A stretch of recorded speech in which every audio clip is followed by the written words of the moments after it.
A fishing trawler is dragging its nets across the floor of the North Sea, somewhere between England and the Netherlands. Open water in every direction, no land for hours. Then the net snags on something it was never supposed to find. When the crew hauls it up, tangled in the catch is a tool. Carved antler, shaped by human hands, pulled from the bottom of a sea that, according to everything we thought we knew, had always been a sea. But a tool like that can't be made underwater. It can only be made on dry land, by someone standing on solid ground, in daylight, who had no idea the ocean would one day close over their world. Which leaves one impossible question. If people once lived where there is now only open water, what happened to the land they were standing on? For a very long time, the story seemed settled. Britain was an island. It had always been an island. The map everyone grew up with showed a clean strip of sea between the British Isles and the rest of Europe, a border that felt ancient and permanent, a fixed feature of the planet. The North Sea was just the empty blue gap in between. And Europe's deep human past was imagined on the land we can still walk today. The caves, the valleys, the hills. Nobody was looking down. Because why would anyone search for a vanished people at the bottom of the sea? That carved point wasn't the only strange thing coming up in the nets. Over the years, fishing crews kept pulling up objects that didn't belong on a seabed. The tusks of mammoths, the antlers of giant deer, the bones of woolly rhinos, animals of dry, open land, not the cold ocean floor. But it was that first tool that turned a curiosity into a true mystery. A barbed point, carved from antler, designed for hunting, clearly shaped by a human being, and resting beneath the waves for thousands of years. This wasn't something that had simply fallen off a passing boat. The way it was preserved suggested it had once lain on a living landscape, sealed away when the water rose. And that detail made the mystery much, much bigger, because a single tool might be an accident, but an entire animal kingdom, mammoths, deer, predators, and the humans who hunted there, scattered across the seabed, that isn't a lost object. That's a lost world. The first real question was simple. If the seabed was once land, how much land? A small island? A coastline? Or something far larger? For decades, no one could answer.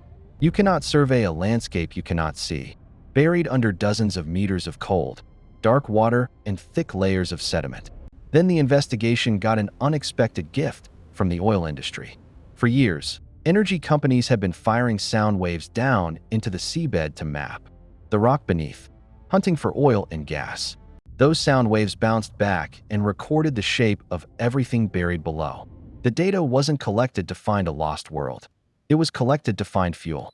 But researchers realized that same seismic data held a hidden map. Buried inside it were the ghosts of the surface that used to be there. So they started reading it. And the shapes that emerged stopped everyone cold. These weren't random lumps of rock. Scientists could trace the winding channels of ancient rivers, the curve of old coastlines, the basins of lakes, and the soft swell of hills. This was a landscape, a real one, with features you could navigate, which raised a bigger question. If there were rivers and lakes and gentle hills, was it a place that could support life? The sediment cores answered that, drilling down and pulling up cylinders of buried mud. Researchers found preserved pollen, seeds, and traces of ancient plants.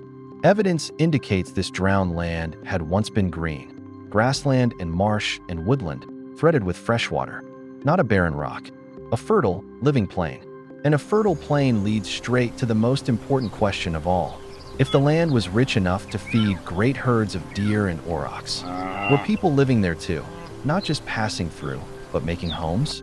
The hunting tools already suggested yes. And the more they searched, the larger the human story became. This was beginning to look less like a forgotten edge of the map, and more like the missing heart of it. What researchers had found was an entire country, a vast, low-lying plain that once stretched across what is now the North Sea, connecting Britain directly to mainland Europe. No channel, no island, one continuous land. Scientists named it Doggerland. And this is the part that changes everything. Doggerland wasn't a barren land bridge that people simply hurried across. Evidence suggests it was one of the richest places to live in all of prehistoric Europe, a wide world of rivers, wetlands, and coastline, full of fish, game, and birds. For the hunter-gatherers of the time, this may not have been the margin of the inhabited world. It may have been the center of it, a heartland where generations lived, hunted, and were buried. So what happened to it? Not a single disaster, but a slow drowning. As the last ice age ended, the great ice sheets melted, and the seas began to rise, year after year, century after century. The lowest ground flooded first. Rivers became estuaries. The plains became marsh. The marsh became sea. Doggerland shrank, generation by generation, until it became a final island. And then, researchers believe, came a last blow.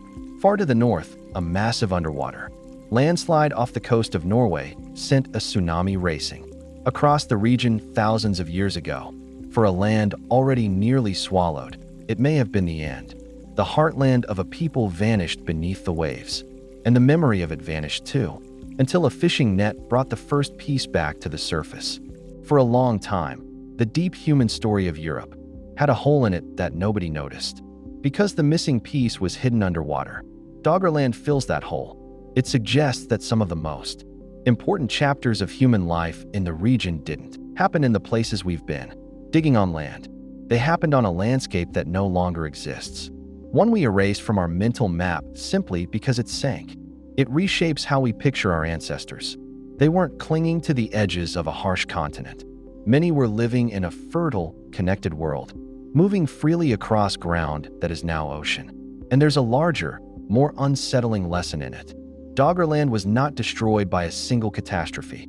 It was lost to rising seas, a populated, thriving land swallowed gradually by water as the climate warmed and ice melted.